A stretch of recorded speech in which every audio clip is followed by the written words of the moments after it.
Good afternoon, Xbox Nation. Welcome to this week's Xbox Factor podcast. I am one of your hosts, MrBooMStickXL, and with me, as always, the guy who bleeds green when he is cut, the guy who runs the outstanding Dragon X podcast, the guy that has one hell of a YouTube channel and recently showed the community the resurgence of the Welsh gamer with several really fantastic videos. Please welcome the Welsh gamer. Thank you very much, Boom. What an intro. And also, I just wanted to say that I have officially, as promised, started the ball rolling on the video output. I think I've done 4 videos in this last week. So by all means, check them out. Let me know what you think. And DM me on Twitter with any topics you want me to cover. But it's exciting to be back, Boom. I'm enjoying it. And I'm glad to be here. That's for damn sure. The Xbox Factor is lit. Ready to go. Well, I mean, listen, that's what we're here. First of all, you know, Xbox does not get represented the way the PlayStation or like even Nintendo does when it comes to podcasts. I mean, of course, you have RDX, and of course, you have shows like the Xbox Nation is another good one, and there are a few other ones. But I'm very happy to do this show. To be honest with you, of all the shows that I do, I really get excited to do this because obviously at our core, we are both Xbox guys. And me more specifically, yes, I do support all 3 consoles proudly, but Xbox is where I like to lay my head each and every evening. But you know what? Before we get into the topics, there are a couple things I'd like to do. First and foremost, it's Valentine's Day. And I, of course, would love and I'm going to wish everyone in the chat whether you're listening now or listening tomorrow, have a fantastic and a safe, more importantly, Valentine's Day with your loved ones. Treat everyone with respect. And just have a good time with life. Secondly, I would like to wish Mrs. BoomStick, a.k.a. Josette, my best friend and my wife of nearly 20 years, a happy Valentine's Day over the air for everyone to see. She is my best friend. She is my confidant.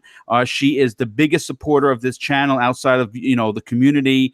And I would not be anywhere close to where I am in life if it wasn't for her ridiculous amount of love and support. I wanted to get that out there. And before we get to the topics, I of course have to give a huge shout out to J Dubs, aka the Graphic God. Normally I do an intro commercial for for his Xbox, stuff that he does for the Xbox, and he runs a site that I think more people need to look into. XboxGamerPicks.com is your one-stop shopping for a personalized gamer pick or Twitter pick or podcast pick, however you want to do it. I mean, obviously, both Welsh and I have had work done from him. You see the detail. You see the amount of quality that goes into each and every one. And, there's a couple of factors here. First of all, besides being an outstanding artist, one of the best that I personally know. He's an amazing human being. And when you combine those two together, all I want to do is see success for him. Obviously, he was the cog that kept M&C Mornings running all of those years. And due to personal, things, he had to leave the show. And, right now, his only line of work is the XboxGamerPicks.com. And I want to see his business succeed simply because he deserves it.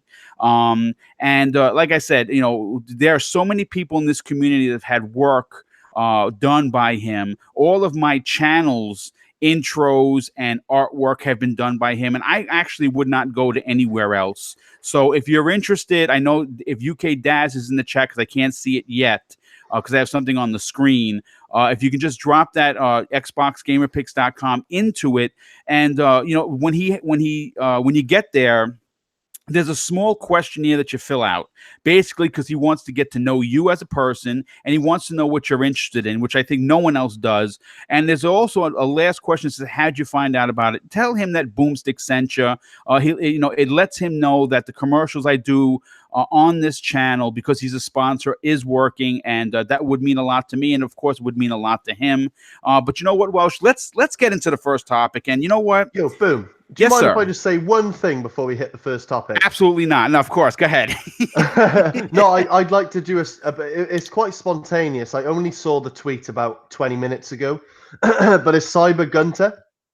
Great community member. What a great dude. Yeah. I always see his name floating around, but I just wanted to do a personal shout out because his most recent tweet that I retweeted actually, like, really touched me. Basically, Xbox Pope done him a requested themed Xbox picture, some graphics, like a themed Xbox graphics for his wife Christy, Oh, who passed wow. away a year ago. They would have been married 17 years today.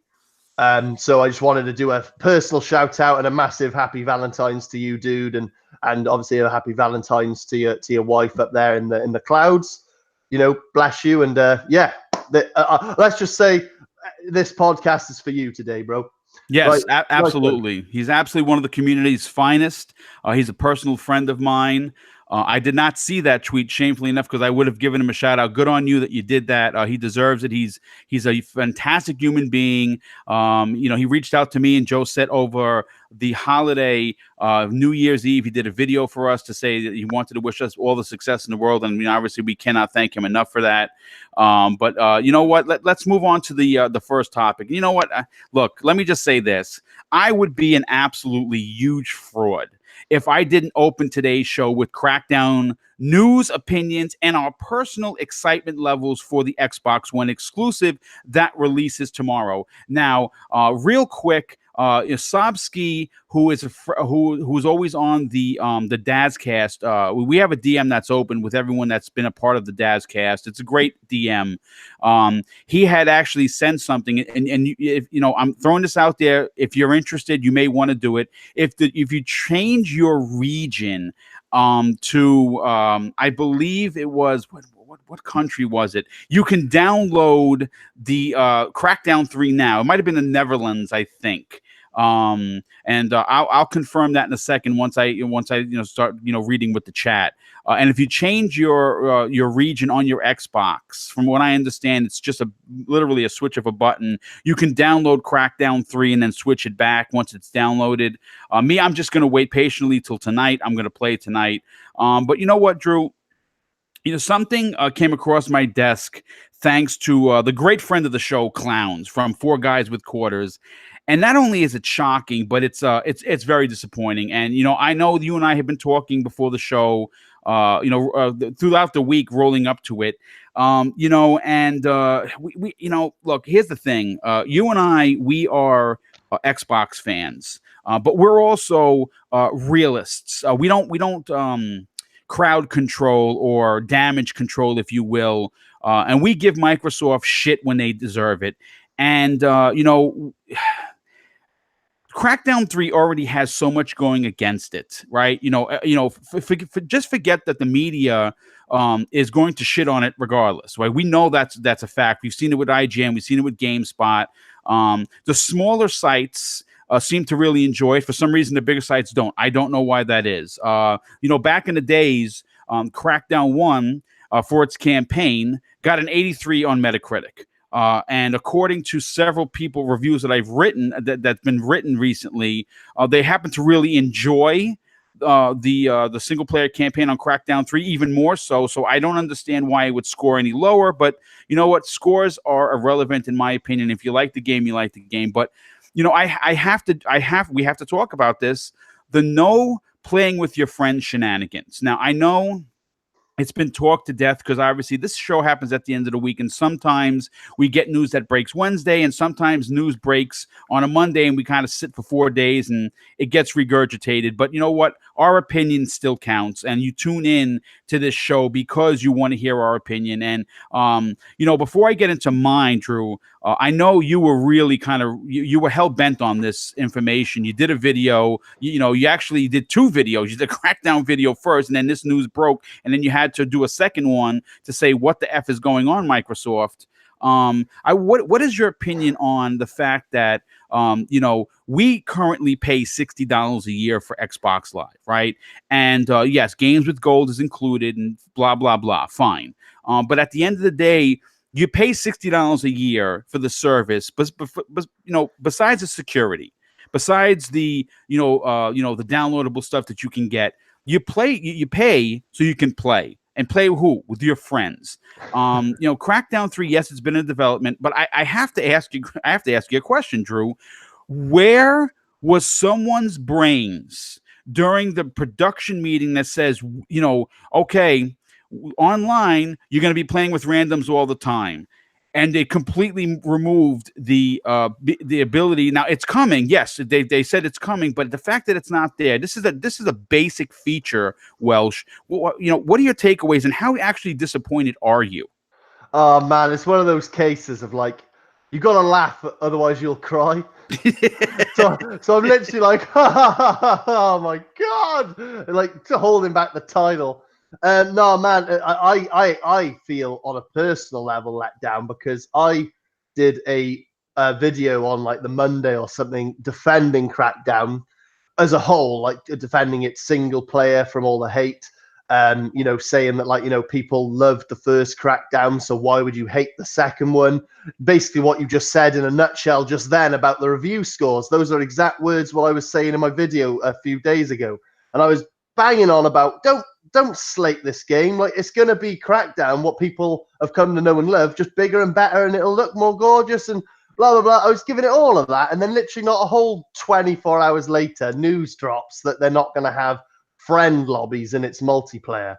Oh, honest to God, I tell you what, Boom, I don't know what they were thinking on that one, mate. I really don't know what they were thinking. Like it's ridiculous. Like honestly, no joke, Boom. They've quite literally ripped away the game's like longevity in a way, because like a lot of people are going to be playing it just for the single player. Like that's a given. But a lot of people, myself included, who have been keeping a very close eye on the Wrecking Zone multiplayer, and what it's going to do and the destructible environments. I'm very excited to jump in, or at least I was very excited to jump in with a bunch of mates and ripping down buildings and blowing each other up and having a whale of a time with my friends, which, like you said, is why I just pay for Xbox Live. I don't go, honest to God, it does blow my mind. Like you said, they have come out and said, like, we apologize, it is coming, but that's not good enough for me personally. That's just not good enough for me, because I won't touch it now. I'll probably have a game or two just to see like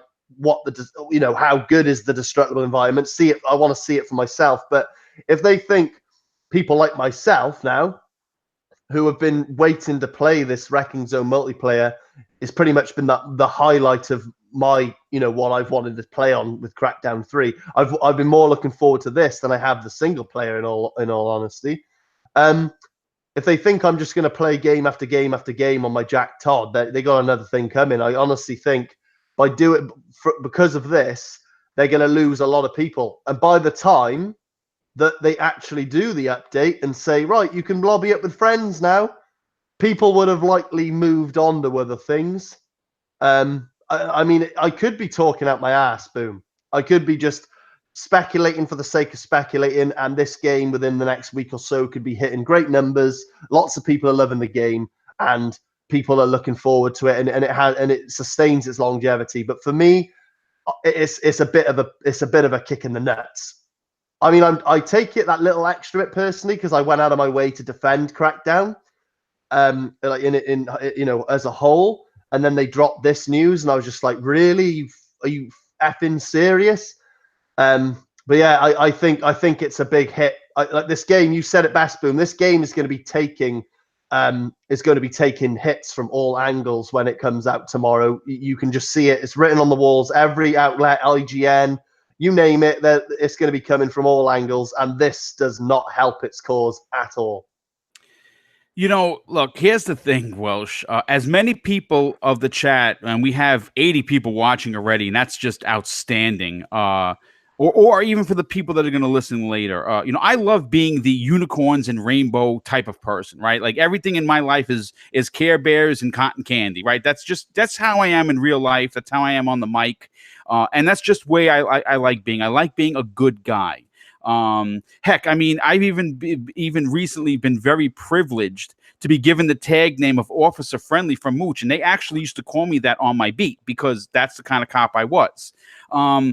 But I don't like being negative. But like I said, I think that when the time is necessary, you have to talk about these things. I know there's going to be some people in the chat like, Boom, we already know about that. But you know what? You don't know my opinion, and my opinion is very simple. My excitement levels for Crackdown 3 has not wavered, has not changed one absolute bit. The more I see of the game, the more excited I'm gonna be. Welsh and I have already talked that we're gonna play. We're gonna team up to do co-op.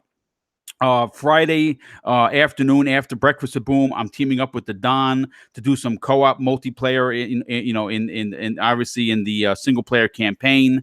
I'm very excited for that. I'm going to be picking Terry Crews simply because I'm a huge fan of his work. And I just really think that it's going to be awesome to actually be him as a character. But and then I'll come back around and I'll make my own character sometime down the line. I'm super stoked for this, but I'm also, man, I'm just really let down by Microsoft. I mean, look, this 2018 from E3 forward was nothing but fantastic news, right? They closed out 2018 on such a magic high. They opened up 2019, and they had, it's been one hit after another. And I think what's frustrating as an Xbox centric fan is when you see stuff like this. Like, to me, Welsh, this is a bonehead move. This is one of those moves that the left hand doesn't know what the right hand is doing. And considering Phil Spencer got personally involved in this game, right? Like, you heard him. I made sure that it went back into the oven because I wanted Crackdown to be this, that, and the third. He played it. He didn't like it. At what point does someone tell Phil, hey, dude, listen, we're not going to have multiplayer ready to go with your friends? I mean, I mean, did he know it? Did he not know it? I don't think we're ever going to really know. But again, I'm not blaming Phil. Sumo Digital did the single player. I'm not even sure who's responsible for the multiplayer. But I have to say that after this game comes out and whatever's happened is going to happen at this point, those people should not be used again. I'm sorry. I don't even know what the development house. If someone in the chat knows, please hit me up and I'll give you a personal shout out. I don't even know who developed it. But playing with your friends, I mean, Welsh, am I crazy to say that probably should be the first thing that's on the checklist? Well, it's literally a given at this point. Like, when I think of Xbox as a brand, this is the thing. I'm just going to be blunt. People in the chat, agree, disagree, let me know. Put a 1 if you agree, put a 2 if you disagree. But when I think of PlayStation, I think of single player, cinematic, story-driven games system. When I think of Xbox, I think of hardcore/casual, competitive multiplayer, friends, co-op, online, like that's what I think of with Xbox. Of course, because it is the online shooter box with friends. Exactly. So when you've got the online shooter box with friends and they're bringing out their next big hit and AAA title, yeah, buddy, get yourself excited. But guess what? You can't play with your friends. It's like, oh, cheers. Like, wicked. Okay. Why don't I just play with this house brick and start throwing it at windows instead? That sounds more fun. But no, honestly, oh man, it sounds so stupid when you say it out loud. But like, I just honestly, I know this sounds stupid because again, I 1 if you agree, 2 if you disagree. But if it was me and I had control of what to do with this game, and I can smell the booze, I can smell the booze, I can hear the booze, I can smell the torches of fire and the burning at my feet. But I would have delayed this game until the wrecking zone was complete. I'd have taken that L. I'd have taken a hard L. I'd have taken all the flack from the players, the gamers, the media. I'd have taken that L and just delayed it again. I'd have been like, right, yeah, I apologies, agree, guys. It's meant to come out on the 15th.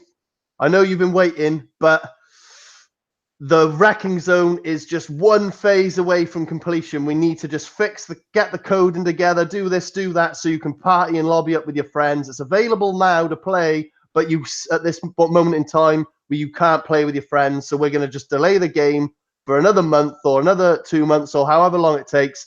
It'll be worth the wait, guys.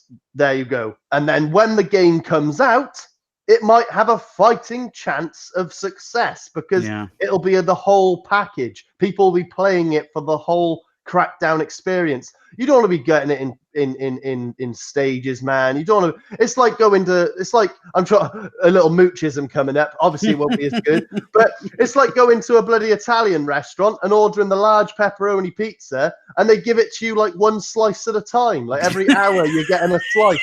And it's just like, oh, fuck off. Like, I want the whole pizza, man. You know, do you know what I mean? Yeah, yeah. Listen, I got to give a big shout out to Thanaros in the chat. He says that Sumo Digital did the multiplayer, but was originally supposed to only do the single player, and apparently Ruffian Games, that's who it was doing the multiplayer, but then left or slash dropped out of the project. So I mean, listen, you know what? I got to be honest with you. I got to give RDX podcast a shout out again. They get like 10 million views, so they don't need the little boomstick to push their stuff. But I'm a fan of Dealer, Colt. I'm a fan of Zolker and the rest of the team that's on there. Welcome back, Don. Don occasionally pops on there to say hello.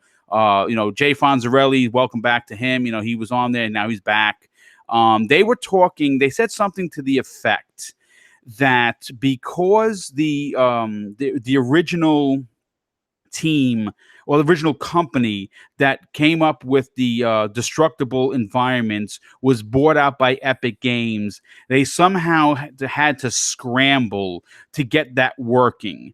And in this scramble, in the 1 year that they took to do this, I again, this is what I gather from listening to RDX is that something happened where some things weren't done, and obviously this was one of the things. Now, I'm right there with you, dude. I personally think that if it wasn't ready, considering that this is two separate downloads, they could have been like, listen, folks, I know everyone's disappointed. People are going to be just pissed off as all hell, but here's a single player campaign. Go crazy, collect your 1,000 orbs, beat the game, and in a month's time or whatever it's going to take to get the multiplayer with your friends thing going, then they drop that. Listen. Look. I'm going to be honest, Welsh. Regardless of whichever way they decided to do this, this was a clusterfuck from the start. At this point, I think we're all very lucky that we're getting Crackdown 3. I am certainly excited. I've said that before. I've been back and forth with people on Twitter. I've actually had people get angry at me. And really not, I don't know if it's towards me personally, but you have the people like, how could you defend this game? Well, because I'm a freaking Crackdown fan and I'm excited for the game. I've been excited since they freaking announced it back in 2014 or whatever the hell it was. And here it is, and I'm going to play the shit out of it. I'm going to collect all 1,000 orbs. I'm going to max out my character, and it's going to be a great time for me. Now, if Crackdown 3 isn't for you, well, you know what? That's perfectly okay. I'm not going to twist your arm. But I said this in a tweet. If you're not a Crackdown fan, if you don't give a flying F nanny about the Xbox brand, please be a human being and stop shitting on everyone that cares about this game. Because not only do you discredit yourself as a human being, you discredit yourself within the community. When I see that, if I'm following you, it's an automatic unfollow and a block.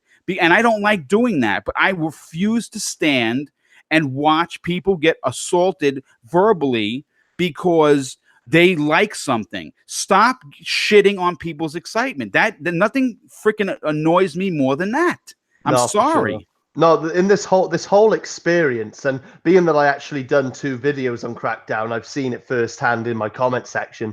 There is I can distinctly cut this whole the reception of this news and this whole Crackdown situation into 3 parts. One is the person that is a long-term fan of Crackdown for its story, and that person just doesn't care really what's going on with the Wrecking Zone. They just are looking forward to playing Crackdown single player. Then the other third of the pie graph, you've got the person who was just excited to delve into the multiplayer, who's pretty, gutted and dissatisfied. And the third part of the pie, the last part, so to make up the 3/3, is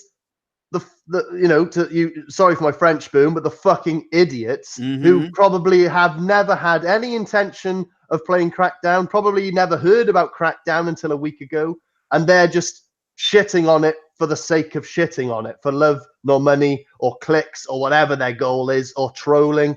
But those are the three types of people. And when it concerns, obviously, the Xbox fans who are looking forward to this, it's mainly the first two I mentioned. It is a complete divide in that regard. Like, it seems you're either like someone like yourself, Boom, who's very much, regardless of the Wrecking Zone state, looking forward to playing the single player. And frankly, I'm looking forward to that too.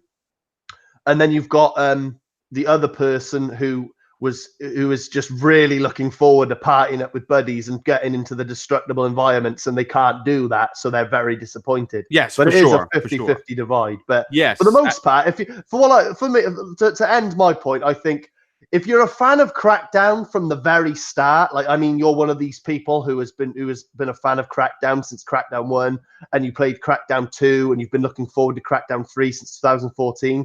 This news of the Wrecking Zone shouldn't really affect you that much, because you never had that shit in the first two Crackdowns. You only had the single player mode. So you look, surely that individual should be delving headfirst into the single player, collecting all the orbs, playing the hours and hours and hours of single player. And then by the time you're even done, by the time you come up for air, this whole Wrecking Zone fiasco will probably have been rectified by then. Yeah, I agree. So, like, it depends who you are and your stance with Crackdown, I think, on how you've reacted to this. For me, like I said, just to be clear, I've never been the biggest fan of Crackdown. I've only played the first one. So, and as someone who's been following this whole 100% destructible environments, for me, my biggest number one tick on the to-do list was, right, I'm going to party up with my buddies and play destructible environments Wreck Zone. So I'm a bit disappointed I can't do that. But that doesn't mean I'm not going to have fun with it. I suppose the older you get, Boom, the more wise you get. I suppose. Listen, yeah, I mean, look, you make a lot of great points, Welsh. Really do. And real quick, I have to give a big shout out to T Gameplays in the chat. First of all, I want to thank you for being here, dude. And I just want to read what you're saying, answer the question. He says, Boom, accepting trash is giving Microsoft the wrong message. Now, here's the thing, dude. I understand what you're saying. And the reason why we've spent almost 30 minutes on this topic is because I had to get out there as an Xbox fan, as someone who with my partner in crime, the Welsh Gamer, who run an Xbox related centric podcast. We, of course, have said in the last 30 minutes our disappointment of this not being a feature available at launch. But when you say trash, you see, again, the old saying, someone's trash is someone else's treasure. Well, that's the same thing with gaming. There are plenty of people that I know that absolutely hated Horizon Zero Dawn on the PlayStation 4. And I understand that. That is their opinion, and they didn't dig it. For me, it was almost my game of the year that particular year. I'm not sure what beat it out, but it came in second, and a close second, because I loved that game and everything about it. Well, Crackdown 3 is the same thing. I'm a huge Crackdown fan. I loved Crackdown 2. Everyone freaking hated it, but I loved it. So I'm probably going to really enjoy Crackdown 3. And I've watched tons and tons of footage to the point of I don't want to know anymore because I want to experience it for myself. So I understand what you're saying in regards to Crackdown 3 may be trash for you. And I'm not going to argue that at all. You're entitled to your opinion. And if you don't want to play it, by all means, this weekend has 3 other games for you to play. But for Boom, it's not trash, and it's something that I'm looking forward to playing. And I've been very, very open and public about that. And in the same sentence, I've also been very open and about how disappointed I am the fact that this is not going to be able to launch with this with a mode that should be there. But I just want, before we move on, because like I said, we're really I didn't expect to spend 30 minutes on this. I just want to read the tweet from the official Crackdown Twitter account, and this is all it said. Agents, we know you're eager to play Wrecking Zone with friends, and we'll be adding Xbox Live Party functionality in an upcoming title update along with other post-launch content Thank you for your patience, and please stay tuned here for more info. So, I mean, look, they addressed it. It is a problem. It's not going away. The only way that this thing rectifies itself immediately is if when we turn on this on the game tomorrow and we get a day one patch that includes this, then it's going to be like it never was, and people are going to go play with their friends. And whether you like Wrecking Zone or you don't, again, it's just one of those things. I understand that reviews and scores are subjective to the person. I am going to challenge sites like IGN when I see a video out and they're kind of shrugging their shoulders like they don't want to be there. Look, I've been gaming since '78. Okay, so yes, I'm the old bastard in the room, and I totally get that. But you never hear me come to any of these shows and not put in 110% and give you excitement like nobody's business, because the industry and gaming is my life. It's what excites me. Now, what sickens me as a person is when you see places like IGN and GameSpot who are getting paid. They're literally getting a check every week to do what they do, and they're very nonchalant about it. To me, I have a real problem with that, because what I do on this show, what Welsh does on this show, it's not fake. This is how we feel. We're excited to be here. And of course, over 100 people watching live. It's crazy. Like, I still can't believe that happened. So I'm always going to be passionate and excited and be over the top, because that's who we are. And we're not getting paid for this. We're doing this because out of the love of the industry, of gaming itself, and of course, the most important thing, the community. But you know what? If you don't want to add anything else, Welsh, I kind of just want to move on to the next topic, because it's a good one. Yeah, crack on, dude. I don't think there's many. I don't think we can say anything else. Okay, well, listen, you know what? Because this show is, like I said earlier, Xbox centric, we're always on the lookout for trends and stories and any Xbox, any Xbox news, regardless of whether it's positive or negative. I mean, I think that's the best way to be.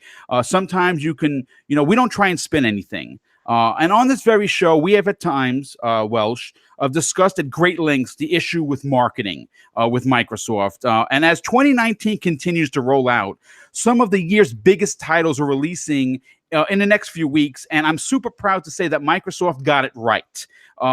They signed marketing deals with Anthem, The Division, Metro Exodus, and Mortal Kombat 11, just to name a few.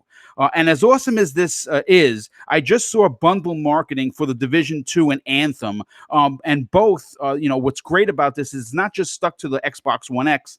They're offering bundles for the Xbox One S and X if you want to get one. And to get these games, with the system, if you're new to the Xbox, is fantastic, because obviously it's a proven fact that they're going to run better and look better on the Xbox One X. But you know what? That's actually, everything I just said in the opening of this topic isn't really what this topic is about. And it's a question I have to ask you.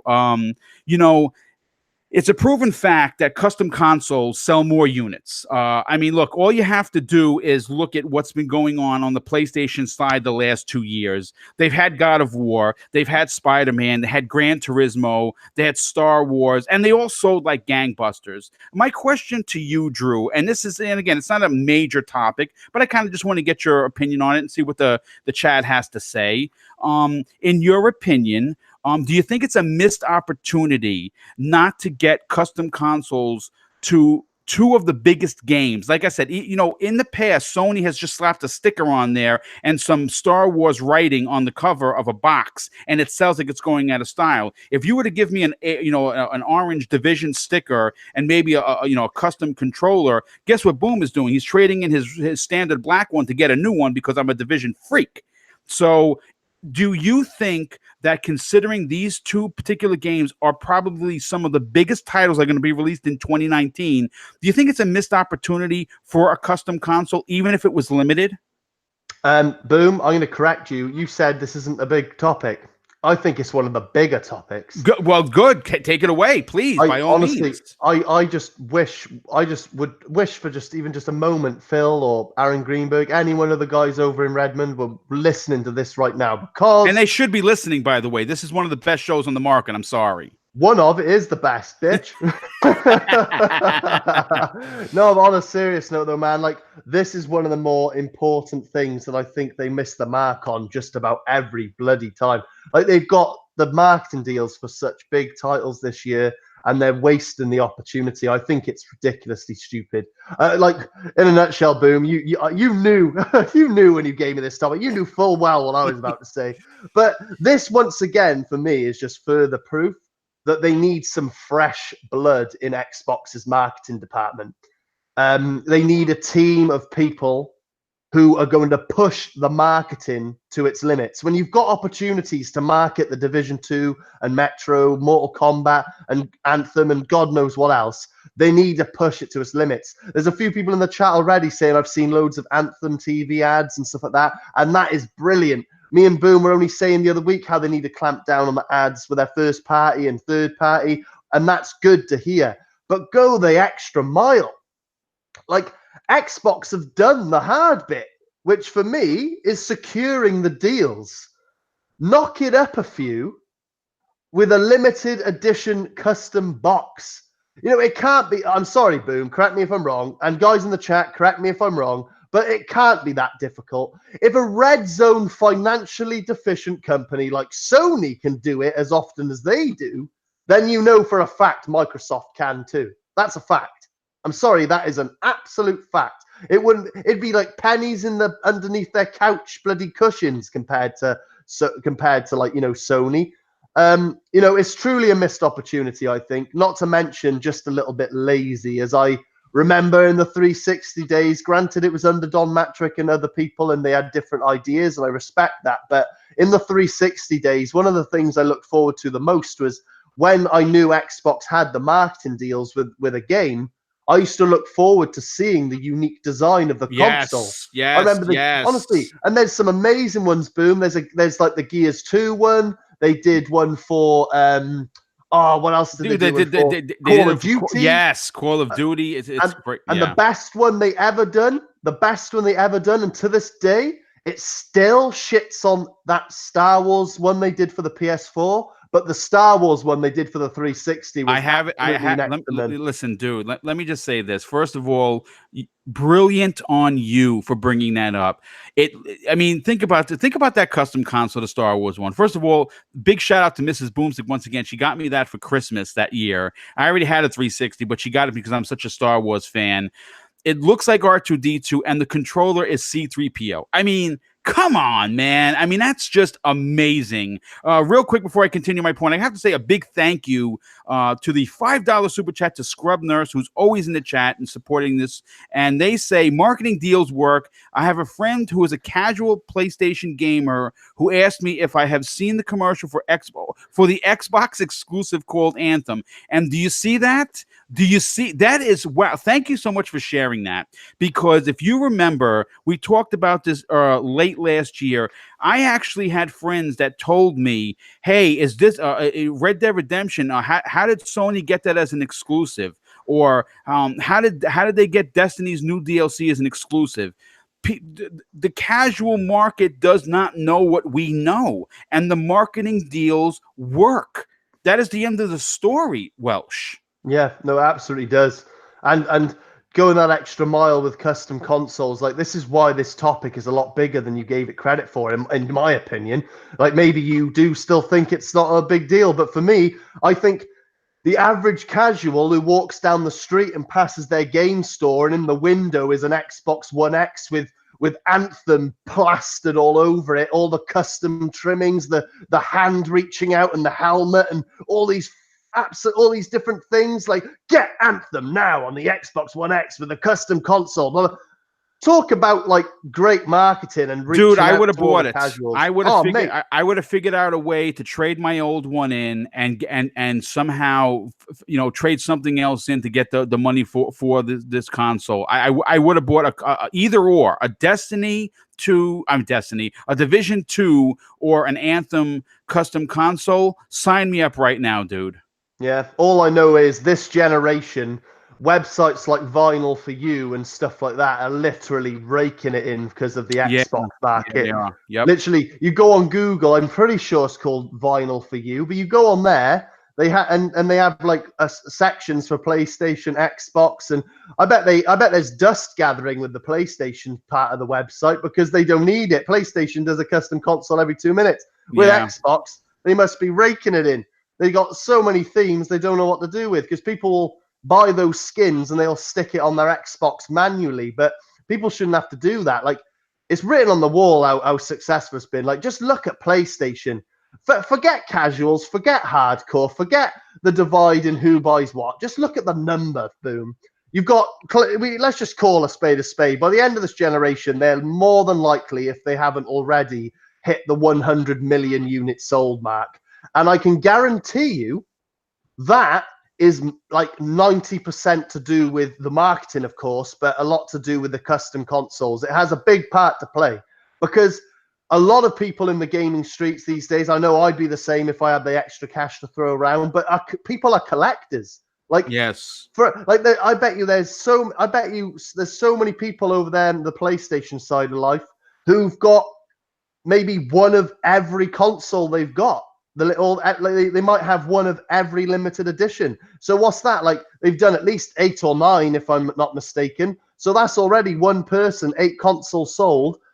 Add that on to the 100 million, like, like in theory, only like 40 million would have had to have bought 9 consoles, and you've got a bloody massive number building up, if you know what I mean. It's like, I bet so many people like double dip and triple dip and buy more than one system because it's a collector's item. Yeah, it's people the truth. like, honestly, like I know people who don't even like PlayStation, but they love Marvel, and they went out and bought a Spider-Man console. Because it was gorgeous, dude. It was beautiful to look at. Yeah, I mean, but like, they've never played on it. They haven't even turned it on. They've just put it in their comic book room as a bloody bookcase thing, like, because it looks cool and it's got the Spider-Man logo on. It's just things like that, man. I just think, once again, Microsoft, they're just missing the mark. They're just missing that mark when it comes to just reaching out, doing that, like going that. I said it already. They did the hard part, securing the deals. Like, just go that extra mile, make that deal worthwhile. Otherwise, what was the point in securing the deal? For what? For a few YouTube ads? Like, what's the point in that? Yeah, I agree. Real quick, I have to give a shout out to several people.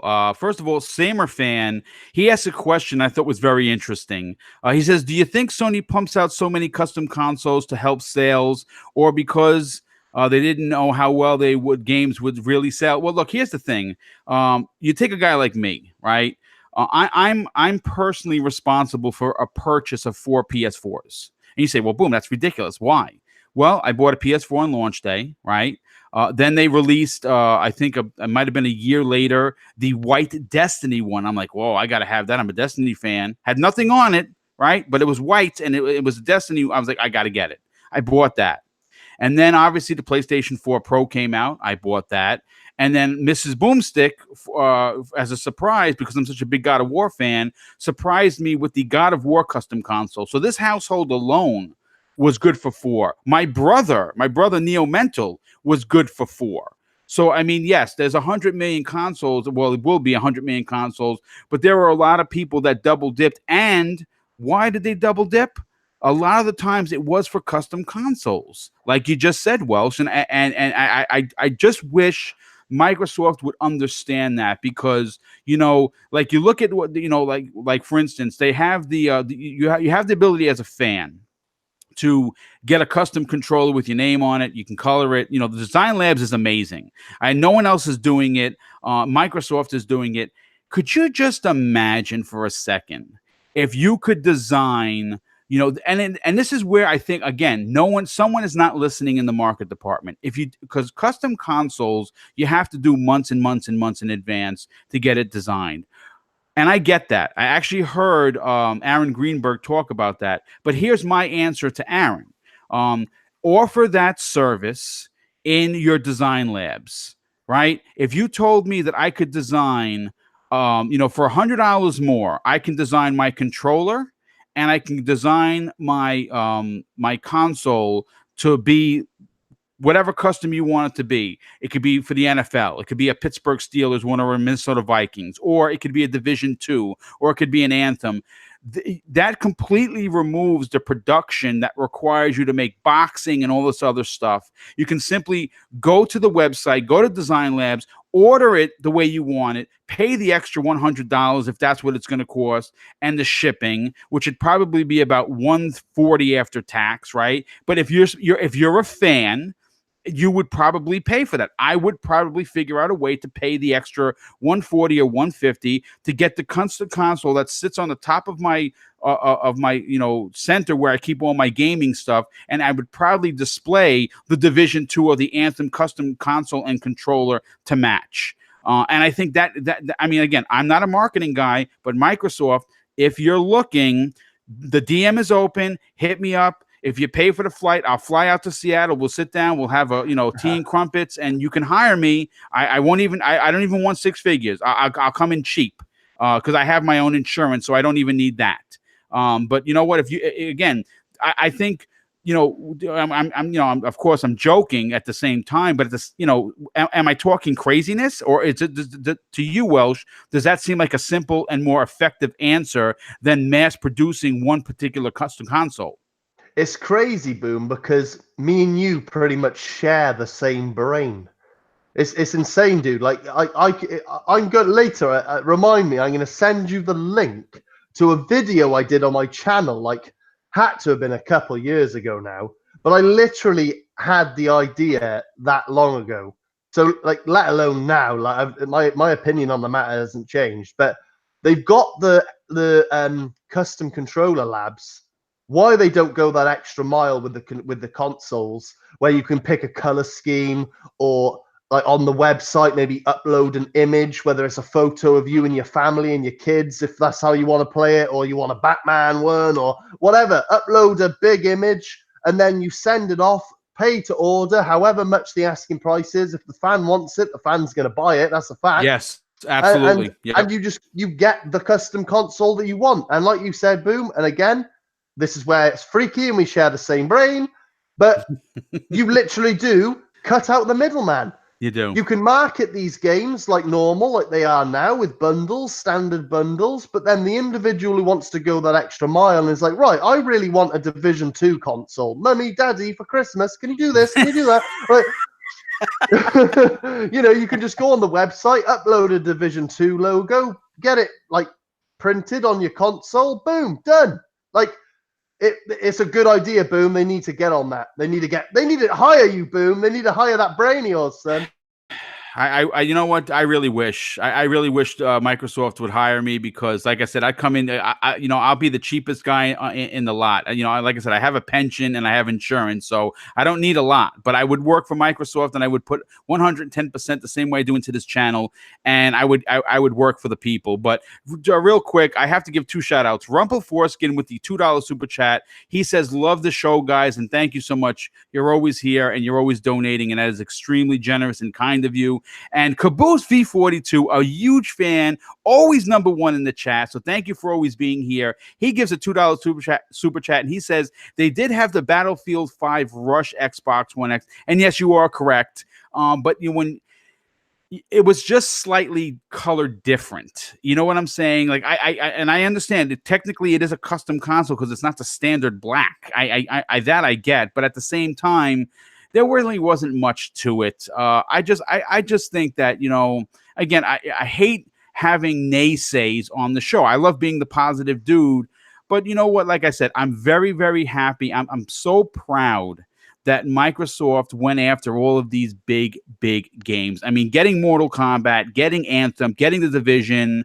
Who else did they want? Metro Exodus, which is tomorrow also. I think they have a few more in the pipeline. This is great. And I have seen a couple of the commercials, and I'm excited because you want to see the Xbox One S sell, but more importantly, you want to see the Xbox One X sell because it is the best place to play. I mean, end of story.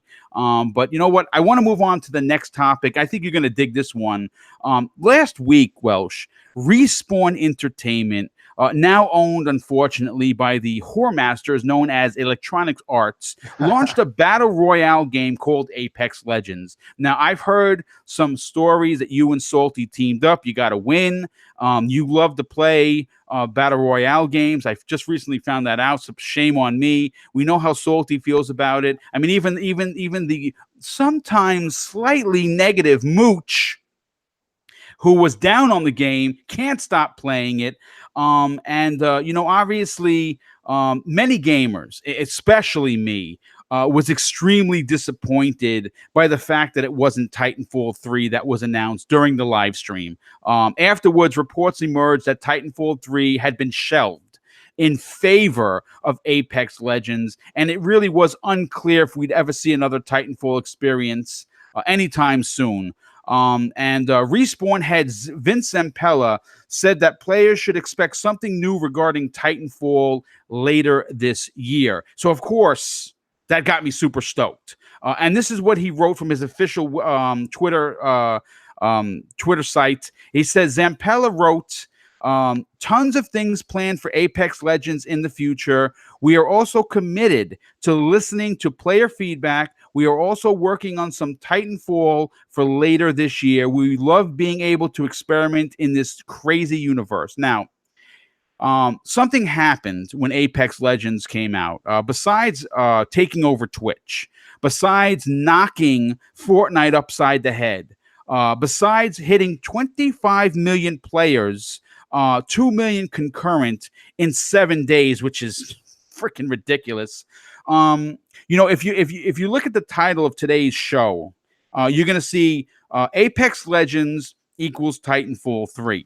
So you say, well, Boom, what the hell are you talking about? Well, here's the thing. We've discussed on the show how many copies of Titanfall 1 sold on the Xbox as an exclusive, between 10 and 11 million.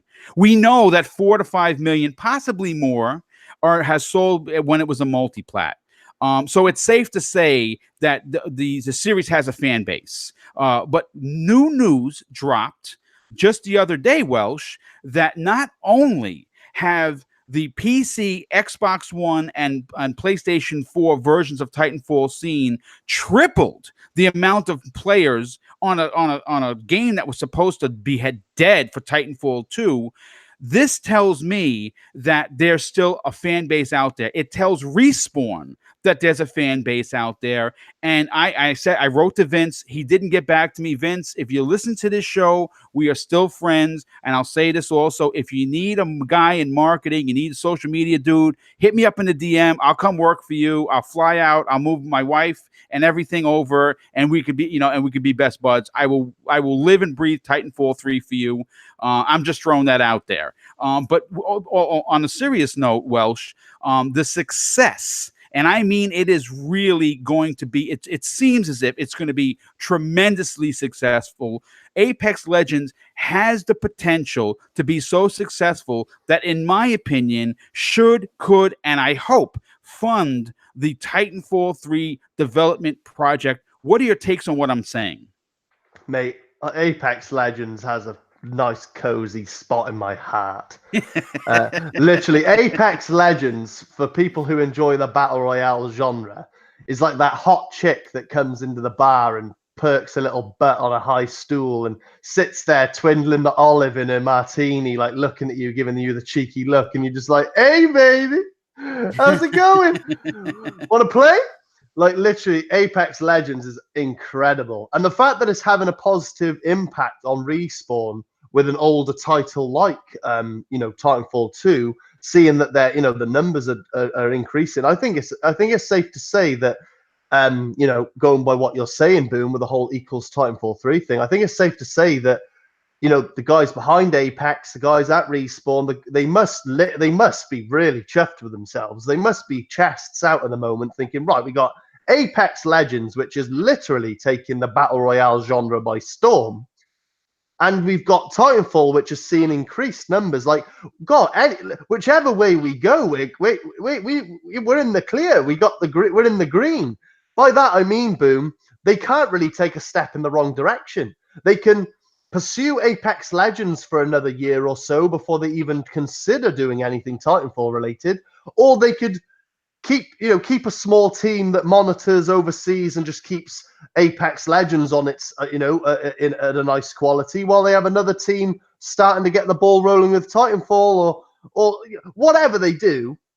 It's good because they got two great projects that people are asking for. And I think, honestly, Apex Legends, with its increasing popularity, could be what they needed to get a Titanfall 3, going, if that makes sense. No, I say it makes perfect sense. no, it is, and I do say it's a huge deal. How good Apex Legend is, and the game is helping Respawn gain more popularity. That's fantastic news for me. I've said before though, like I really do like Titanfall 1, but I would love to see the numbers and the success of Apex Legends inspire a Titanfall 3 to go more the Titanfall 1 route. But, in regards to multiplayer, I agree 100%. Yeah. Yes, 100%. Yes. But I gotta say this, Boom, just to throw it back at you a little, and just to a little bit of food for thought. But when Vince Zampella, Yes. just in case I said his name wrong, when he said, in a nutshell, like, hold up, don't worry, cool your beans. We'll have information, Titanfall related information coming later this year, correct? Yes, that's exactly what he said. Now, I'm wondering, Boom, and I think this would be well cool, but I'm wondering if what he means by that, because when I read Vince say that there'll be Titanfall news later this year, I'm wondering if, just to whet the taste buds of Titanfall fans, he might be alluding to like a cheeky one or two new Titanfall character drop into Apex Legends later in 2019. It could be. It could be where you could get a pilot or two, because obviously there were a lot of characters within Titanfall that could easily make their way over. I mean, listen, I hear what you're saying. I know it's going to sound terrible. I hope, and I don't hope that's true. For a couple of reasons. One, if they're new character classes, that's going to be great, because I think that the characters they have now are amazing. But and if you add Titanfall characters in there with the helmets and everything, I'm still gonna play it. I'm not gonna play it every day. I'm not a big battle royale fan, but I will say that I've played about maybe 50 matches so far. Won once. And usually play with randoms. Like, I got to hook up with you and Salty, and we got to try and win this thing. I'm enjoying the game, and if they can get a non-battle royale guy like myself to play, then that in itself is saying something. I'm hoping that we get some new Titanfall 2 DLC in the form of different Titans, maybe, different maps. Maybe that's what he's referring to. I think that you're right, though. I think it's probably going to be character classes from Titanfall coming into Apex Legends, because they do share the same universe. So that does make sense. But you know what? I am going to say I'm happy that Titanfall 2 on all the on all the platforms has seen a resurgence, because that is going to prove to Vince and the team at Respawn that yes, Apex Legends is dope. It's amazing. A lot of big things happening for it, but there is still a fan base for the Titanfall games, and again, this is going to make money hand over fist. It already is. So I'm hoping that they're doing this. The Star Wars game that they're working on should be released this year. I don't know what other projects they have, because Vince didn't call me back, so I can't really confirm what they're working on past that. But I would like to believe that once they get up everything running with Apex Legends perfectly, and they have a team monitoring that, and they're done with the Star Wars game, they could now shift the funding and all their focus onto a Titanfall 3. I'll say this though, Boom.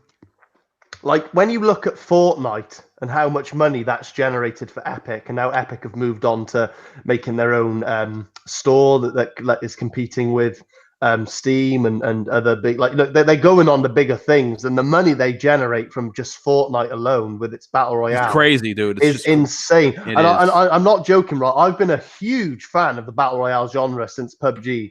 I've played Realm Royale. I've played Fortnite. I've played PlayerUnknown's Battlegrounds. I've played a bit of DayZ. What else have I bloody played? There's bound to be another one. I've tried that blackout mode on Call of Duty. And I'm not joking, Boom. This Apex Legends quite literally takes a huge newborn baby nappy filler shit all over all of those ones I just mentioned. Literally, like they don't stand a chance. Like this Apex Legends is the perfect blend. It's literally like Rainbow Six Siege and Overwatch, and yeah. Fortnite had a massive threesome, like a 3-day orgy in a bloody hotel. And just 9 months later, just there we go, Apex Legend. It's a baby boy or baby girl. Like, and that is Apex Legends. It is the perfect blend. It's done everything right. It's balanced. It's got classes with the promise of new characters to come. They're going to do seasons. They're going to do inter-season map changes and I will be paying for those seasons. I've already said it publicly. When season one comes out, $20, whatever it is, I'm in. I haven't paid for one season on Fortnite or one season on PUBG, and I've played both of them for like 5 times as long as the Apex Legends has my attention, and I didn't think I'd come away from the likes of PUBG or you know, and Fortnite I've been trying to get into for months. I just can't get past the building. Apex Legends is hands down the best battle royale game out there. And where I'm going with this, Boom, with my connection to Fortnite and how much that money's been made, the money they're going to make from Apex Legends, I guarantee you, give it a year, it'll surpass Fortnite. And with that money, they'll be able to make Titanfall 3, Titanfall 4, they'll be able to make Star Wars, they'll be able to make anything. They'll be able to do whatever the hell they want, because this game will fund just about any project they set their mind to. So rest assured, give it a year and you'll see Respawn pumping out some quality games, all thanks to Apex. I'm telling you now. Yeah, no, I absolutely agree. Real quick before we move on to the next topic, and I think it's a good one also. Jesse Darby, who's always in the chat, thank you so much for the extremely kind and generous $5 super chat. And he says, and I'm not sure what this, maybe it's the age thing. He says, the number 62, when is this going to stop? I don't know. But you know what? If you are 62 and you are listening to this show, good on you, dude. Never let anyone tell you you're too old to game, because I'm going to be gaming until they wheel me out, you know, and they wheel me out to burn me, because I'm going to be gaming forever. But you know what? Again, real quick, I have to say this. A huge, unbelievable shout out to Centurion 1307. And why you say, well, Boom, why are you shouting out this dude? Well, first of all, he's an amazing fan, which I still feel weird about saying that. Like, who am I to have a fan? Like, I don't even understand that. It just seems so foreign to me. But if you are, I truly, truly appreciate it. He was nice enough to donate 2 codes. One is a month of Game Pass, and the other is a month of EA Access. And this comes right in the time where tomorrow you could play Anthem ahead of everyone if you have EA Access. And so it's going to be a 2-code prize pack. All I need you to do is go to Twitter and type in hashtag Xbox Factor in all lowercases, and in the next 15 minutes I'm going to pick a winner and I'll send those codes right over. So good luck to everyone. Again, a big thank you and shout out to Centurion 1307 for donating those 2 codes. We've been talking all week on DM. He seems like a really cool dude, and I just wanted to thank him publicly for that. But you know what? Let's talk about Halo for a second. One of my favorite subjects to talk about. Halo boss admits mistakes after taking over for Bungie, and Bonnie Ross, who I really respect, isn't shying away from admitting it. And I think that in itself is worthy of a discussion, Welsh. Halo boss Bonnie Ross, who heads up developer 343 Industries, has spoken candidly about the transition from Bungie to Microsoft and some of the stumbles along the way.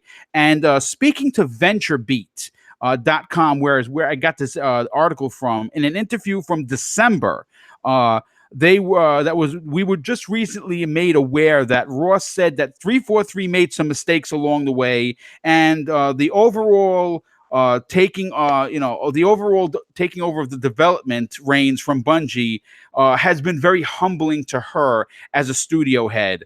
She didn't mention any specific struggles by name, but no doubt the launch challenges for Halo the Master Chief Collection, which we've talked about plenty of times, and they've really gone out of their way to fix that and make it insanely perfectly.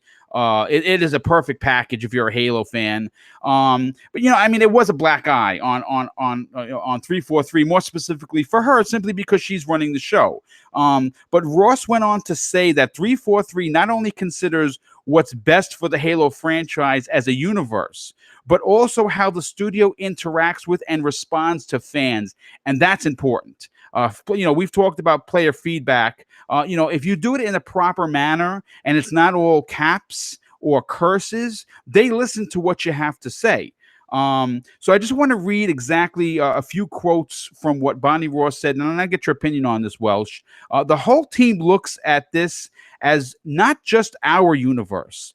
It's the fans' universe, she said. How we're doing right now, doing right by the fans is important to us. How we are doing right by the franchise is important to us. It's part of our culture and the precious, precious world we are responsible for. We take very serious, and she finishes with, it's something that they take into to a lot of consideration when taking care of the world, and that's almost saying like they're taking care of a person. Now, as an Xbox dude, Welsh, and as a Halo fan, you know, I think that this story humanizes her. But I think the amount of respect I had for her already was tremendous. This just gives it the coat of gold, saying that okay, yeah, they know they made mistakes, they're aware of it, and they're going to fix it. What are your takes on her publicly admitting that there were stumbles at 343?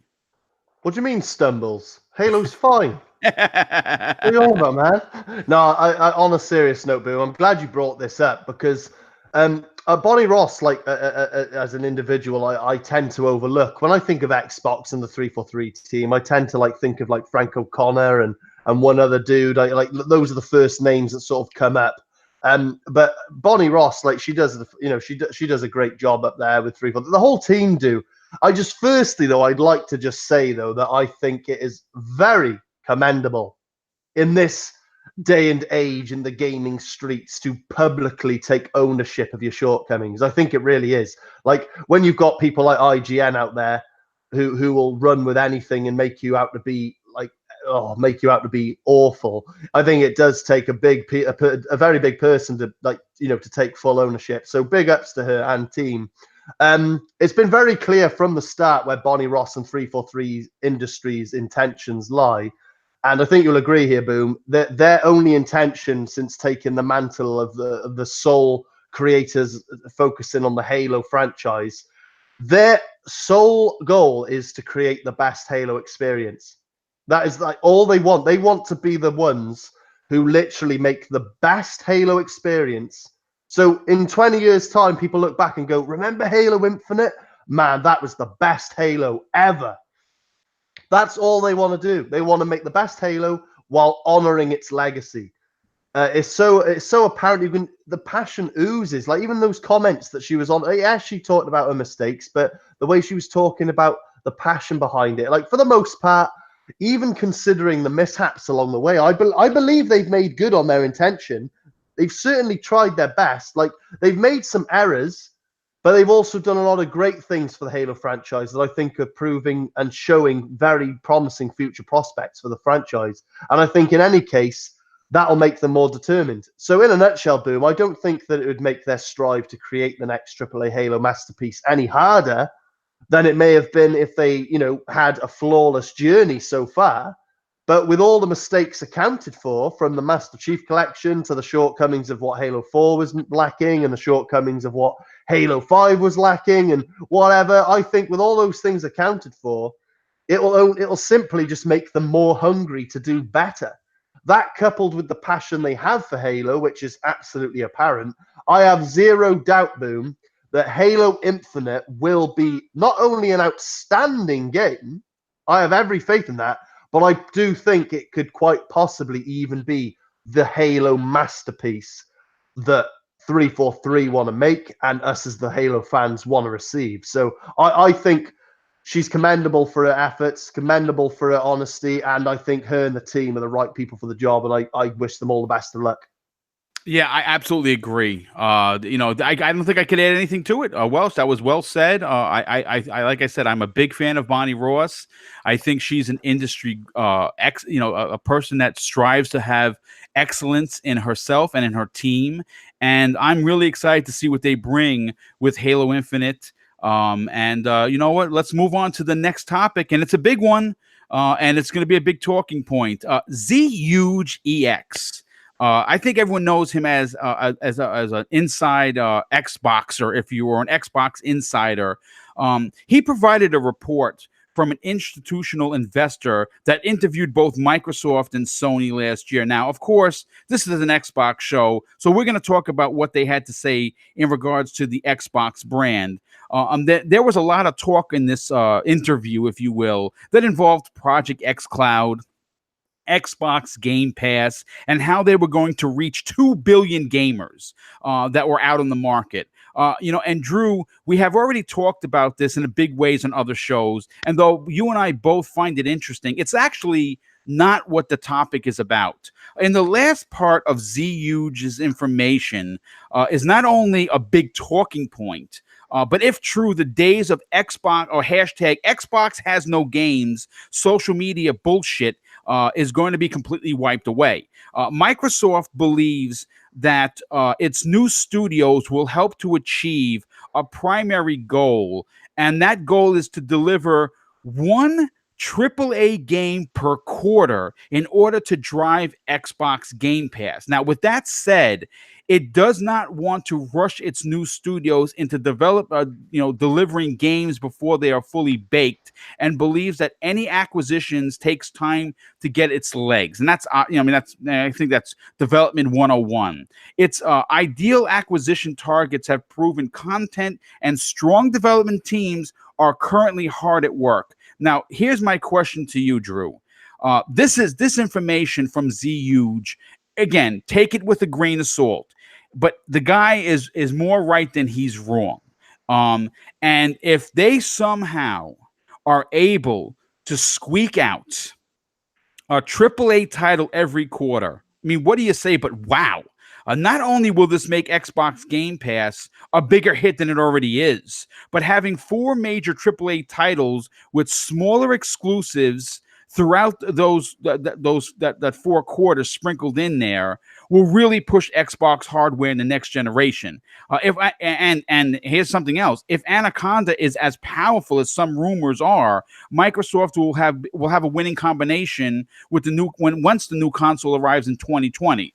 Now, my question to you is, what are your takes from this story? Do you think it's possible with the current 13 development first party houses that they have under Microsoft, with the addition of several more? We've heard between 2 and 3 in 2019, which would, if we go high, that would give them 16 first party development houses under the Microsoft Game Studios umbrella. Do you think it's possible to get that many AAA games? And if they did, Drew, would this not be the line in the sand? Well, I'm going to say this. I'm going to just assume that this guy is speaking facts and that everything he's saying, because I don't think it's far-fetched. I'm going to put it that way. I know you got to take these things with a pinch of salt, and believe me, I am. And I implore that anyone listening, takes that grain of salt also. But what he's saying is not out of reach, is what I'm getting at. And frankly, like, how can anyone not be thrilled by this news? When it comes to the acquisitions, I mean, you said it then. We have we have 13 currently, and I can confidently say that between now and 2020, I wouldn't be surprised if we get anywhere between 16 and 20 in total by the time 2020 new generation comes along. I'm not saying we will get 20, but I can safely say that between now and then, there'll likely be a handful more acquisitions. So I think it's very safe to say and to assume that this idea won't take full effect until next generation, because of obviously the time it'll take to produce these games. But it's incredible news nonetheless, and frankly, it promotes a very promising future for the Xbox platform. Me and you, Boom, we have been banging on about Xbox Game Pass for months now. Like for months, we have been banging on about this service, and now, well, we've been banging on about how it's value for money, haven't we, and how it can't be matched. But now, the value of that service has just increased massively, if there's any truth to be taken from this news story.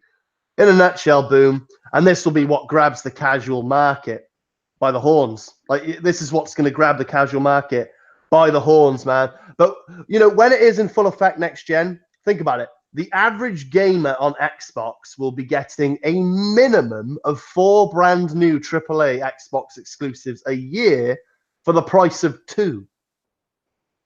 It's crazy. It's just crazy. It's crazy, mate. That's ridiculous. And that's before you even consider the other 200 plus games that drop on Game Pass all year round.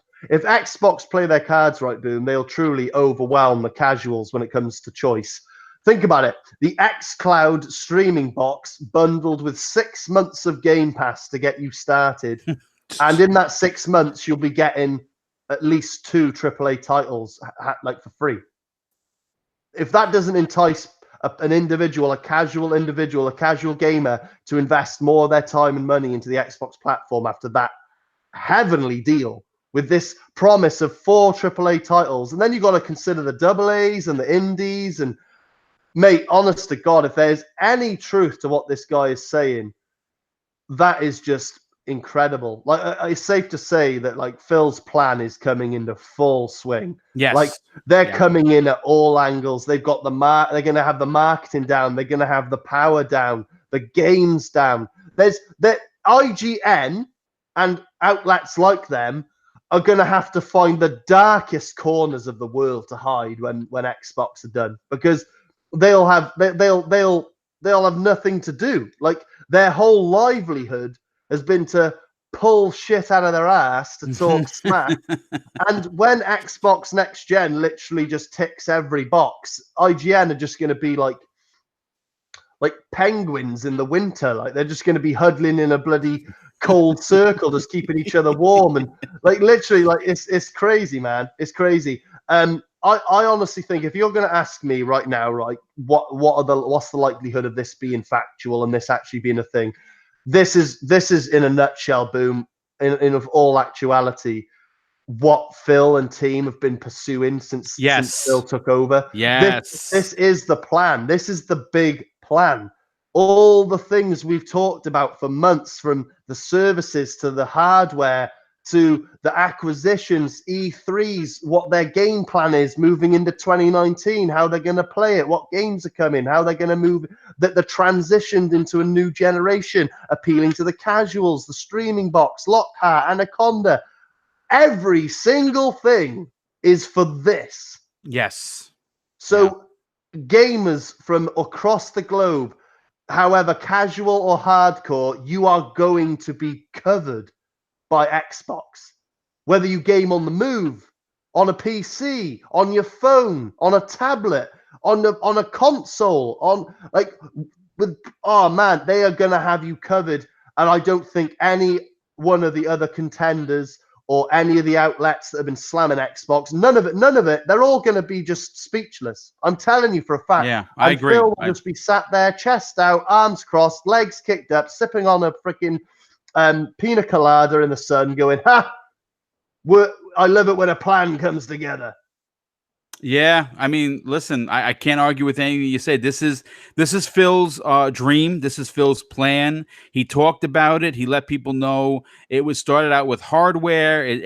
Then it went to services, and now we're getting and now we're hearing games.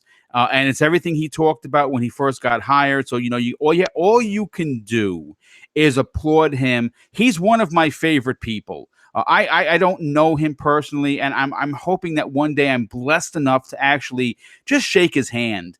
And I don't get fanboyish with human beings, because you know what, a star is a star, and you know, you like someone's work, but they're still a human being. I don't really hold anyone, you know, to put anybody up on a pedestal. But I'm going to say that for someone who's been in gaming as long as I have, I just really love the way he talks to the people. He doesn't talk through the gamers, he talks to the gamers. That's a big difference. You know, he's not a corporate shill. He's a human being. He's passionate. He's always telling stories about when he used to play with his daughter on his lap. I mean, those stories, he doesn't have to tell anyone that shit. It's almost the same ideology I have about being very forthcoming about what I did prior to being a YouTuber.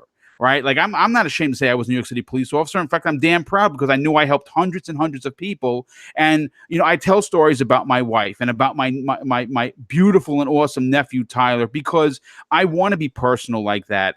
And that's how he is. You got to remember that. I'm a nobody, right? I'm just a guy that has 2,100 subs. But Phil Spencer, on the other hand, is the right hand of Satya Nadella, and he tells these stories, you know, and that makes him so human that all you can do is, when you just see him in an interview, it brings a smile to my face. So maybe I'm nerding out, maybe I'm fanboying out. I don't care, but I'm a big fan of his. I have to give a real quick shout out to Lethal Papa. First of all, if you don't know, he is an amazing community member, but more so, he's a moderator because we trust him, and he does rule with an iron fist. He says something, and I want to just reiterate what he's saying. Hit the like button, everyone. Let's get to at least 80 likes. Boom and Welsh are killing it. Thanks so much for that compliment. We definitely try to give him a solid show each and every week. And you know what? Please, if you are in the chat and if you are listening to this on the replay, really, it does help the channel grow when we get the likes as opposed to the dislikes. Now, listen, I'm not gonna argue with you. If you dislike the show, please hit the thumbs down. What am I gonna do? We do break our ass each and every week to bring you the best content possible. And if you don't like it, well, then hit the thumbs down. What can I say? I'm not even gonna be mad. But if you are enjoying it, I do ask you, hit the like button, because the higher the likes go, something happens with the algorithm that gets more people to see this. The more people that see this, the more subs I can get. And you know, obviously, the more subs I get, the bigger the channel gets. And that does help me out considerably. But you know what, Drew? I have to announce the winner of the 2-code prize pack that was donated by the awesome community member Centurion 1307, and it is the guy that's always here, Dreadpool.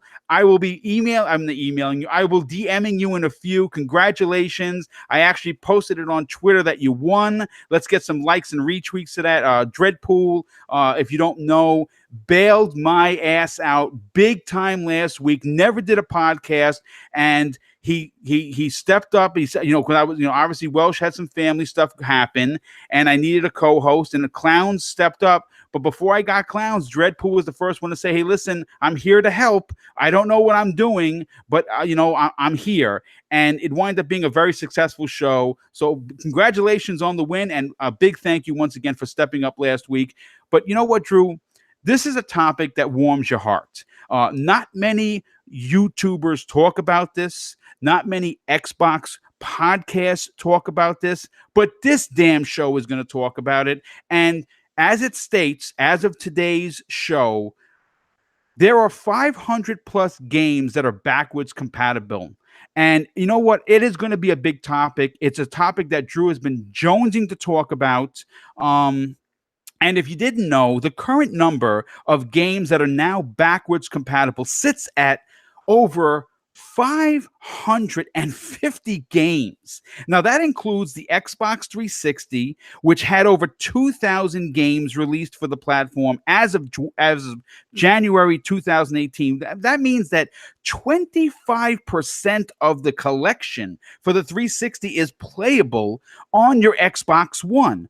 And as for the OG Xbox, there is a total of let's see, what was the total? I think there's like 33 OG Xbox games, I think 34 now.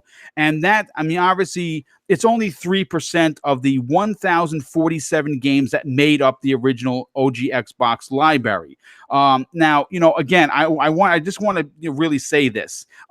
This is not something that most Xbox places are talking about because, as we hear in the media, who gives a flying F about old games? Well, you know what? I do, because I have a significant OG Xbox and 360 collection, a lot of which is digital. And it's pretty cool that when I go to my games and apps app on the Xbox and it says ready to install, there's a 360 game that I forgot that I owned ready for download. And you know what? I buy a lot of games. I have a big backlog, like everybody in the chat. Sometimes I don't get to these games.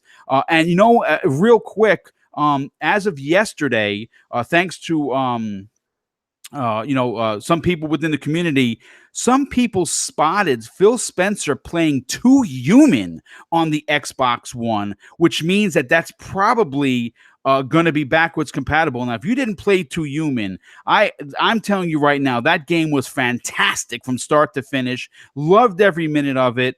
And also, thanks to Major Nelson, who just dropped the information yesterday, King of Fighters 13, which was insanely awesome, is available for backwards compatibility, as well as Orcs Must Die, which was another fantastic title.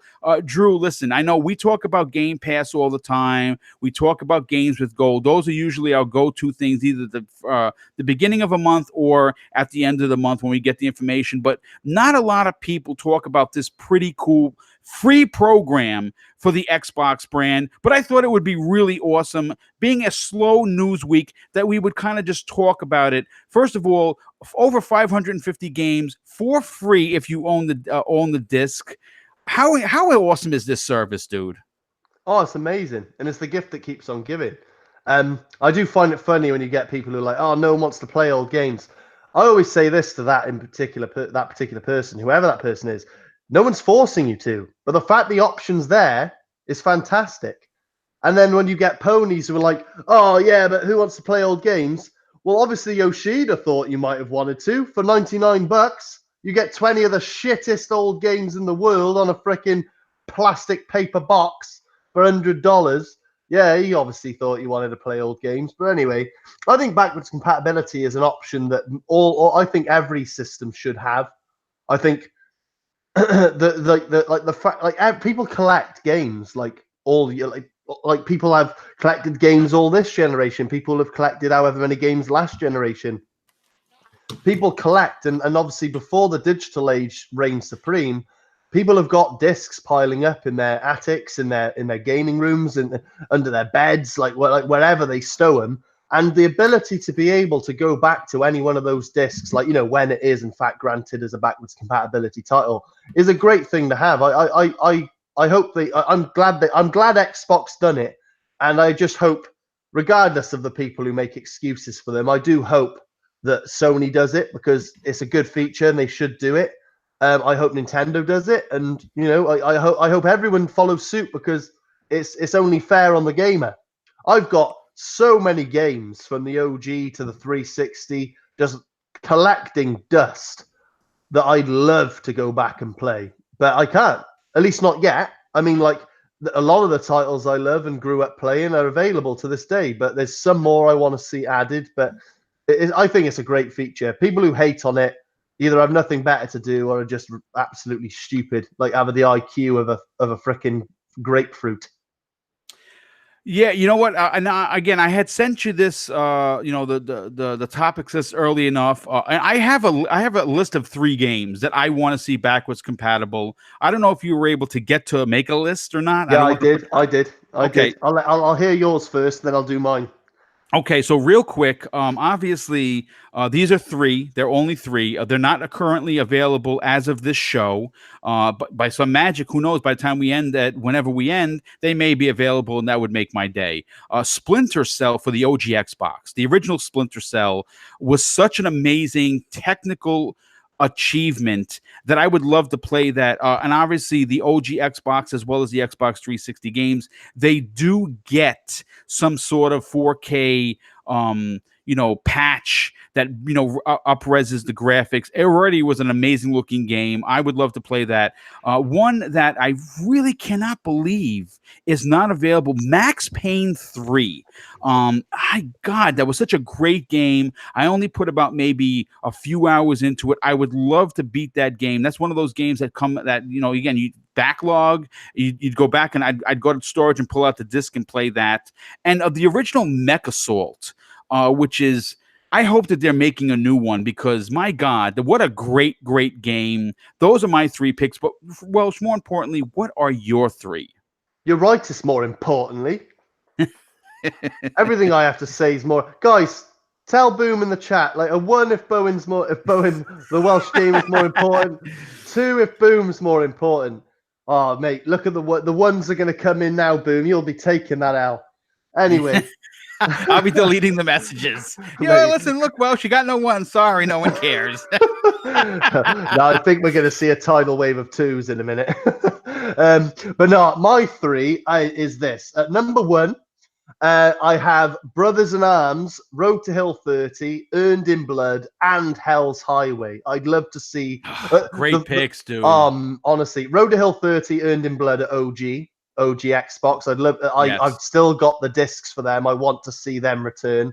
Hell's Highway is 360, so I think that'd be that little bit easier to do. But I would love for Randy Pitchford over there at Gearbox to just give Phil Spencer and team the thumbs up, the wink, the gun, and be like, yo, I give you permission, dog.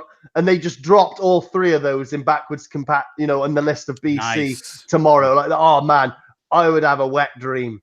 Right, at number 2, close to yours, but not the same. Max Payne, number 1, the first one. Nice. Max Payne for the OG. Oh, mate, the first Max Payne is one of the games that like got me into like shooters, and not that it is a traditional shooter, but that game I used to sit at the end of my brother's bed and watch him play on the PS1 or the PS2. I can't remember. And he used to play that for hours, and I would just watch, and I used to think it was badass. Max Payne, what a great game that is. I'd love to see that come back. Right, I got 2 honorable mentions before I say number 3. Number 1 on my honorable mentions is ESPN NFL 2K5. I'd love to see that. Great game, dude. Oh, mate, I'd love it if that made a comeback and it just blew the roof off for NFL fans, and then Madden would either be forced to make changes to their game, or ESPN, NFL would give the rights back to 2K. Yes, absolutely. So they have some competition, because they've monopolized NFL, and it's absolutely bollocks. Number 2 on my honorable mentions is Rainbow Six 3. I love that game. I'd love to see that become backwards compat. But last but not least on my main 3, that was my honorable mentions done. My last one, but not least, this is kind of cheating, Boom, because this is a PS2 game. So frankly, if these 2 games were backwards compat on the PS4 tomorrow, I would literally run out and get a PS4 just to play these.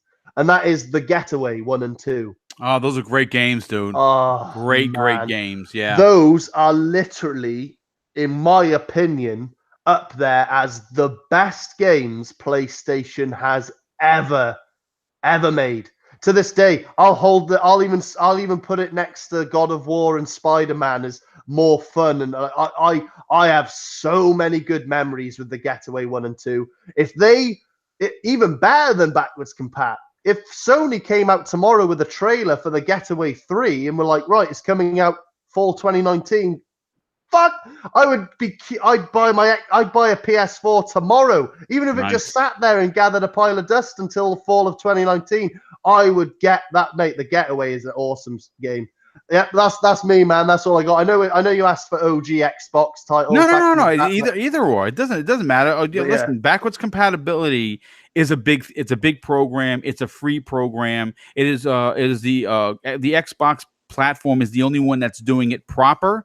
They're not charging anyone. Now, if you don't have the disc and you want to buy it, usually these games are like $8 or $10. They're certainly not clobbering people over the head, which I think is really good. But if you do own the disc or you do have it digitally, in your library of games you've purchased, well, you get to play it for free. And there's actually only one backwards compatible game on the market right now that you literally can't buy digitally on the store. You can only play it if you own the disc. And do you want to know what that one is? That's the one by Silicon Knights, right? The one I talked about, Too Human?